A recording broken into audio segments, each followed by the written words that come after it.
I'd like to take a moment to let you all know about a new non-profit organization started by my brother Craig. It's called Treats and Truth. They fill oversized brown lunch bags with snack items, chips, crackers, popcorn, cookies, etc.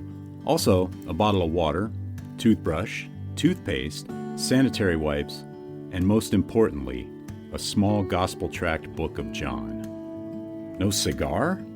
I'll have to talk to him about that. The bags are then hand-delivered to the homeless and people in need in and around the Los Angeles area. Let's help get this ministry off the ground. They're a 501c3 tax-exempt organization, so any and all donations are tax-deductible and greatly appreciated. Visit their website at treatsandtruth.org. Check out the show notes for the link. Also, please follow them on Facebook and Instagram. Thank you.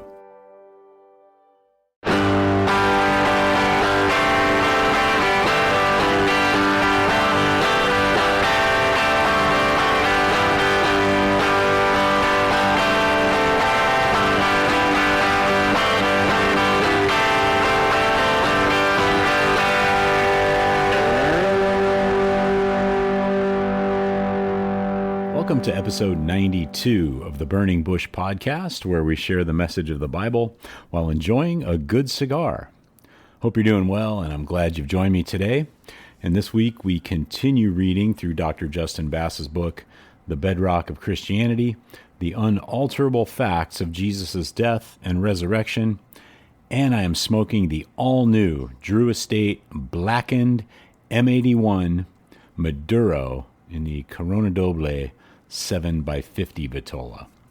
So let's go right on over to the Drew Estate website and see what they have to say about this brand new cigar.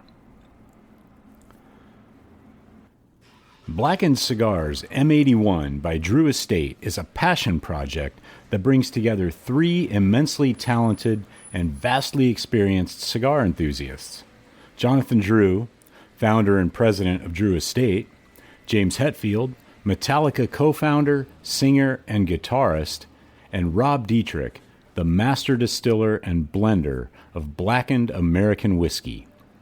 The collaboration began with Hetfield and Dietrich, who frequently enjoy cigars together. It is really a fun social thing for me, a fellowship, to have a few buddies sit around with a few sticks, Hetfield says.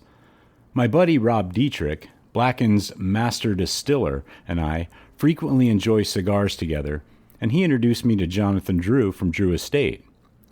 The three of us connected and shared each other's vision and story about where we've been, what we like to see, and what is important to us now. And we all came up with what a Blackened M81 cigar would look and taste like. I love the Maduro leaf, and I'm super excited for everyone to try this.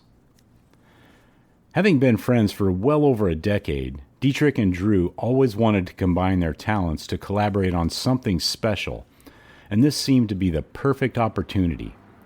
Samples from the Drew Estate portfolio were sent to Hetfield and Dietrich, who kept cigar journals to critique the cigars and identify what they liked and disliked about each one. After 2 years of enjoying and sampling cigars together, the group decided on the exact flavor profile that would become Blackened Cigars M81 by Drew Estate. This was a project that was purely born from passion for music, for fellowship, for life, and the all-in-between moments within, says Dietrich. James, Jonathan, and I worked together to create what we feel like is the perfect cigar. The result is truly a monster of flavor, all Maduro, designed with definitive depth for darker and bolder palates. Blackened Cigars M81 by Drew Estate presents a journey through different Maduro leaves, starting with a thick and oily Maduro wrapper that's grown in the rich volcanic soil of Mexico's San Andres Valley. The blend includes a thick and meaty Connecticut River Valley broadleaf Maduro binder and a filler blend of Nicaraguan and Pennsylvania broadleaf Maduro tobaccos, including the boldest Pennsylvania broadleaf Ligero in Drew Estate's vast tobacco inventory. Maduro to the core, Blackened Cigars M81 by Drew Estate is dark, bold, rich, and powerful, with alluring notes of espresso, leather, and dark chocolate. Hetfield, Dietrich, and the DE team have dedicated an immense amount of time into this historic brand, adds Drew. Blackened Cigars M81 by Drew Estate reveals layer after layer of Maduro's deepest, darkest, most magical, and mysterious character that narrates a defining story of just one thing: passion. Presented in beautiful copper-accented black 20-count boxes, Blackened Cigars M81 by Drew Estate debuts in 4 sizes: Robusto 5x50, Toro 6x52, Corona Doble 7x50, and Corona 5x43.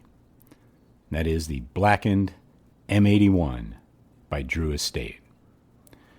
And there are some additional notes that you can read about. There's a few more paragraphs underneath that I won't get into, but the link's in the show notes so you can check it out for yourself.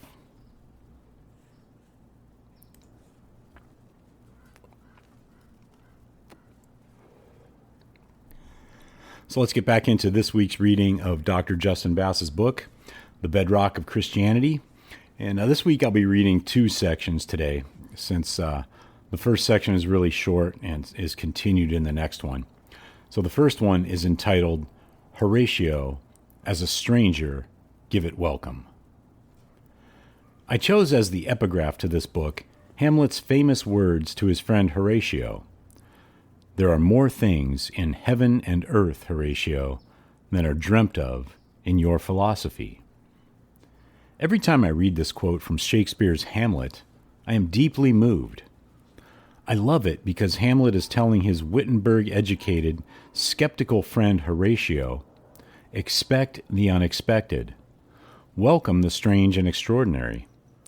It is indeed wondrous strange that Hamlet's father's ghost is appearing to people, but do not reject it for that reason alone. Your philosophy should be open and wide enough for the supernatural. Horatio, more things are happening in our wonderful world and beyond than you can imagine. Reader, I leave you with this challenge. Do not reject Jesus' resurrection only because it is wondrous strange. Outside of your expectations and experience, instead, as a stranger, give it welcome. If your philosophy is not wide and open enough to include the miraculous, then you need a new philosophy. Open your eyes and your heart.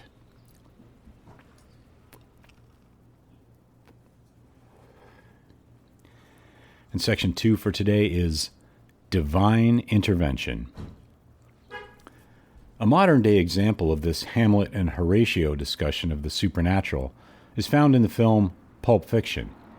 Jules, Samuel L. Jackson, and Vincent, John Travolta, are hired hitmen who visit a group of men in an apartment early one morning. After killing all of them except the one that their boss Marcellus Wallace wanted alive, a man bursts out of the bathroom and unloads his .357 Magnum on Jules and Vincent. Every single bullet misses them, even though they are at close range. Jules and Vincent then shoot him. They are both severely rattled after surviving this extraordinary event, but Vincent dismisses it as luck. Jules, however, is not so sure. Jules: that was divine intervention. You know what divine intervention is? Vincent: yeah, I think so. That means God came down from heaven and stopped the bullets. Jules: yeah, man, that's what it means. That's exactly what it means. God came down from heaven and stopped the bullets. Vincent: I think we should be going now. Jules: don't do that. Don't you do that. Don't blow this off. What just happened was a miracle. Vincent: Chill out, Jules. This happens. Jules. Wrong. This doesn't just happen. Vincent. Do you want to continue this theological discussion in the car or at the jailhouse with the cops? Jules. We should be dead now, my friend. We just witnessed a miracle, and I want you to acknowledge it. Vincent. Okay, man, it was a miracle. Can we leave now? While they are driving, Vincent offers a naturalistic explanation by comparing what happened to them to another freak occurrence he had seen on a television show. Jules responds, If you want to play the blind man, then go walk with a shepherd. But me, my eyes are wide open.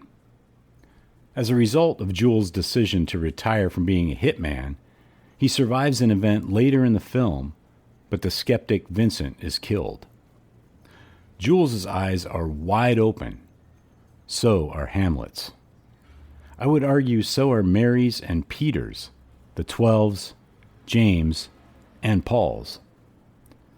Are your eyes open to the supernatural, like Hamlet and Jules? Or are you like Vincent, always dismissing something unusual as a freak occurrence, no matter how compelling the evidence is? And that's the end of this week's reading of Dr. Justin Bass's book, The Bedrock of Christianity. Be sure to check out the show notes for links to Dr. Bass's website, as well as this week's cigar. And also in the show notes are links to Treats and Truth Ministry, where you can get involved in helping to spread the gospel to and be a blessing to the homeless. Groundworks Ministries for daily Bible studies and devotionals, and the Burning Bush merchandise store, where you can pick up some items to help spread the word about the show. And I'd appreciate it if you would tell your friends. So until next week, have a great day, have a great cigar, and God bless.